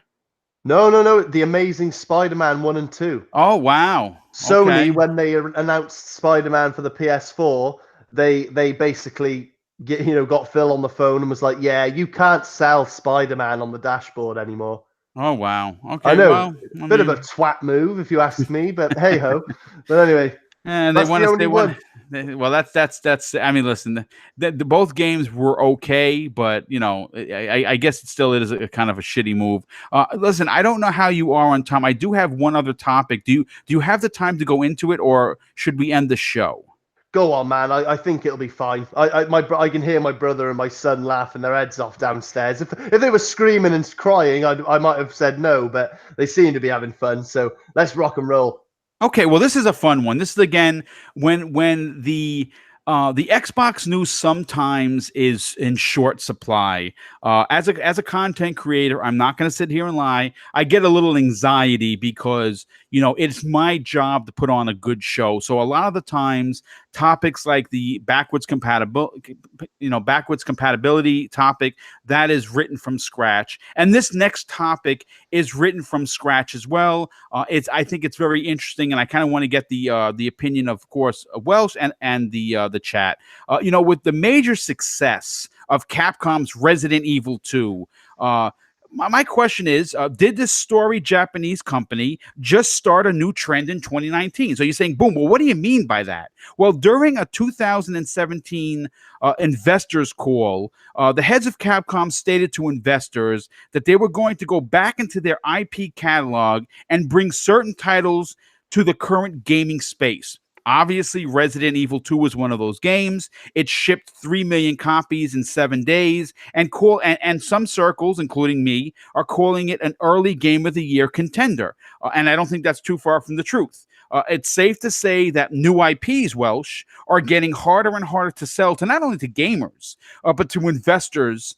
And let's not forget that that a lot of these first party IP that Microsoft brought out for the OG Xbox are what propelled the underdog console to the success it was. So as we know, Microsoft is buying up studios left and right to fix their very obvious first-party, situation, if you will. With that said, though, it would be hashtag fun to talk about Microsoft Game Studios bringing back some of their older IPs from the OG Xbox. And here are my top 3 picks. Again, I don't want to put you on the spot. I hope that you picked out some, because I had sent you a list of the top 25. These are my particular 3, Welsh, that I would like to see remade, even if they're the original games. I'm not talking about HD remasters. I'm talking about straight up, do what they did with Resident Evil. Go take a game, go crazy, and bring this IP into the current, Xbox One. I would like to see Crimson Skies. That was actually one of my personal favorite games on the OG Xbox. I loved it when it became backwards compatible. I played almost through the whole thing. I absolutely loved it. Of course, I talked about Mech Assault. There have been rumors that both Crimson Skies and Mech Assault are currently in development, but again, that rumor went cold, so we don't know. Mech Assault deserves a 3 or a reboot, and I would buy that and play it like it was like the newest thing since sliced bread. And last but certainly not least, and I think a lot of people in the chat are going to dig this, I would love to see them go back and remake Panzer Dragoon. They have a fantastic relationship with Sega. I think that game still holds weight in the current generation, or even in the next generation. I know that Panzer Dragoon Orta was just made backwards compatible, and that game is absolutely fantastic. Look, let me just say this. Again, this is supposed to be a fun topic. Not there really isn't anyone talking about it, and that's why you tune into this show for something that's just a little bit different, but at the same time relevant. Welsh, do you have 3 games, or even a particular game you'd like to see brought back or redone in the same love and care of Resident Evil 2? Do I have 3 games? God, everyone in the chat, once again, put a 1 if you think... No, I'm only joking. No, man. Not in any particular order. I have Oddworld Munch's Odyssey. I'd love to see that, because that was, in fact, a great an one. Xbox OG exclusive that I adored. Absolutely loved that. I know it's like they've done Oddworld Stranger's Wrath or something on the Nintendo Switch. They rebooted that, they redone that, and I actually had the pleasure of meeting the people behind that game at EGX. I did an interview with them, which is on the EGX coverage video that I did on my channel a few months ago. Go over and check it out. And I literally asked them, will you do an Oddworld Munch's Odyssey, and will it see the Xbox? Because obviously Stranger's Wrath is currently a Nintendo exclusive. And he said, you never know, and touched his nose. So I was just like, woo! Yeah, so that now is a game I'd love to see, because that was awesome. I loved that game. To see that remastered, remade, like the Crash Bandicoot Insane Trilogy kind of style, that would be awesome. At number 2, as I've never played this game, and I know it's a fan favorite for people across the globe, I'd love to see them visit Conker. Oh my God, that is amazing. What a great pick, dude.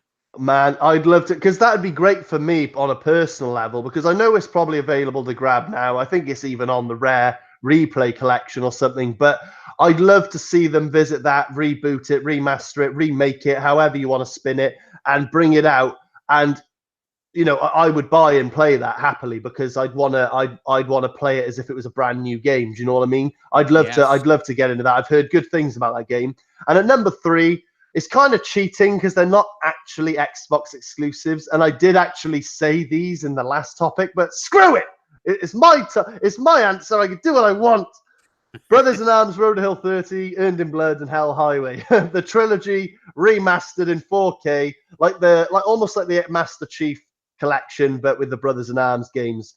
I'd love to see them do that. Even though that's not an Xbox exclusive, I'm going to say it anyway, because those are games that I'd pay £200 just to have those 3 things on one disc. So yeah, there you have it. I mean, listen, when you're a fan of something, you're a fan, and there's nothing wrong with that. Yep, absolutely. But that is my 3: Oddworld, Conker, and the Brothers in Arms trilogy. All of those I'd happily love to see remade, like Resident Evil 2.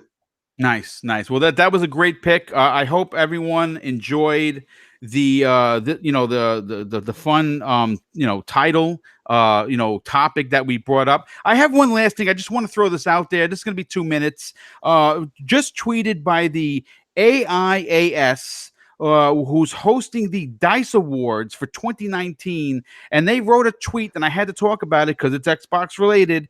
Congratulations to Forza Horizon 4 for winning the DICE Awards Racing Game of the Year. Another big win for Playground Games.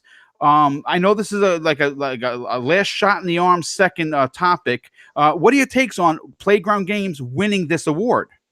My take is simple, Boom. I'm not surprised in the slightest. Like it's absolutely deserved. And I've said this time and time again, and this pretty much sums it up. That game, what Playground and the guys at Turn 10 and what they're doing over there with the Forza franchise, but more specifically the Forza Horizon franchise, is a milestone that any racing, any up and coming, any established, any aspiring racing game developer who wants to make the best possible racing game out there, just play Forza Horizon and take notes. And it's well deserved. I give them a clap. Congratulations, well deserved. Well, listen, again, that was a last minute, a topic. Yes, I absolutely agree with you. I think that Playground Games is one of those developers that cannot do no wrong. A big congratulations to everyone there. It's well deserved. Forza Horizon 4 is a masterpiece. It's in Game Pass, so if you're paying your $10 a month, or if you're a savvy bastard like me and you wait for a sale, you can get 6 months for $30. You're paying $5 a month. You can play Forza Horizon 4 all day long. Listen, it's just an amazing game, well deserved of all the accolades. Should have been in the running for Game of the Year at the Jeff Keighley Awards. Unfortunately, it was not. But I think the game is that good that it could go up against some of the big boys. It may not have won, but the fact that it was up there, it deserved to be there. So this is big. DICE, recognizing this game as a technical achievement and the Racer of the Year, considering there were a lot of racers this year. It's a big deal for Microsoft. It's a big deal for Playground Games. I could not be happier for the team. I'm happy because I'm a fan. But I got to tell you, Welsh, we did almost a 2-hour show today, and this has been one of the best shows. I mean, every show we do, I keep saying that, oh, this was the best show. This was the best show. But we really put on a good show for the people. I hope everyone enjoyed it. I love doing it. I know Welsh absolutely enjoys doing it. So we're going to get everybody out of here. I just want to say a big thank you to the chat. Once again, you've proven that you are classy. There was one particular knucklehead in there that UK Dazarus and Lethal Papa took care of. I'm not going to call him out by name because you guys know I don't do the name shaming stuff unless I have to defend the chat. If I feel that you're being racist, if I feel you're being sexist or anything like that, I'm going to put you on blast. So understand that Boom's a nice guy, but if you're hurting my chat, the fisticuffs are going on, and I'm going to lay the smackdown on you. I'm going to block you. I'm going to ban you, and I'm going to call you out by name. So if you want to come into the chat and you want to be a good guy, do it. You want to be a dick, understand that there's a nasty side to Boom that I don't like to let people know about because I like being a unicorns and rainbows kind of a dude. But if I have to defend the people in this chat who I love and care a significant amount about, I will destroy you where you stand. So understand that you have been warned. Don't come into the chat to be a dick. Come to hang out, be a fan, be a friend, and be kind. Because if not, the horns are coming out. That's all I'm going to say on it. So, Welsh, before we get out of here, there's a couple things I have to say to you. First and foremost, we're brothers. We've never met in real life, and I hope that's going to change soon. I cannot have been any more proud of you as an individual, as a content creator, and as someone I consider as a brother to see you doing content again. It warms my heart. I watched every video twice to give you the extra view because they were all fantastic. I think what you do is amazing. I think that your opinions are honest. Sometimes they're a little rough around the edge, but you know what? You wouldn't be considered an honest person if you didn't give shit where it needed to be and praise where it also needed to be. Please tell everyone where they can find you, and more importantly, subscribe to your channel and watch your content. Boom. That is awesome, man. I appreciate that. Really, really appreciate that, dude. And what a show. Everyone in the chat, big ups to you once again. You are one of the main reasons we do this. Well, let's call a spade, Boom. We love Xbox. We love talking, but these guys listening and engaging week after week are the reason we do this. Like, they're incredible. You're all incredible. And I love engaging with you week after week. So I'm going to use this opportunity, as Boom just gave me a leg up, to just say that I have started, maybe could have done it a bit sooner, but I am in fact back at it now. Ball is rolling. I'm doing YouTube videos again. I'm already my fourth one in this week. Please go over to my channel, The Welsh Gamer, and I'm not going to beg for subs. I at least implore you check out a couple of my videos, and if you like what you see, then drop a sub. And maybe hit that bell icon as well. I'd really appreciate it, and go that extra step. If you're someone who enjoys my opinions and you like how raw and blunt they are, please hit me up on Twitter at TheWelshGamer93 and DM me. I welcome any DM. DM me a topic that you would like me to cover, and I'll do you a personal shout out at the beginning of that video when I cover that topic. Anyway, guys, thank you very much. That is all from me, The Welsh Gamer. I will catch you next Thursday on the Xbox Factor podcast. back to you, Boom. And again, huge thanks, dude. What a show. Yeah, it was fantastic. Again, great to have you back. Great to have you as my co-host, and of course, again, I'll say it a second time. Thank you to the chat for always being here and supporting this channel. We had almost 125 people watching live. That is a big deal. Also, a huge thank you to the generosity of everyone that donated to the channel. That's, again, you guys don't have to do that, and you come each and every week and you're donating, and it's greatly appreciated. Also, a big thank you and a shout out to Centurion 1307 for the donation of those 2 awesome codes, and a congratulations to Dreadpool in the chat who won. I'll be sending those over in a few, and of course, I want to wish everyone a fantastic Valentine's Day with your loved ones, and I'll see you next week on the newest episode of the Xbox Factor podcast. Take care, everyone. Have an awesome day and enjoy your weekend.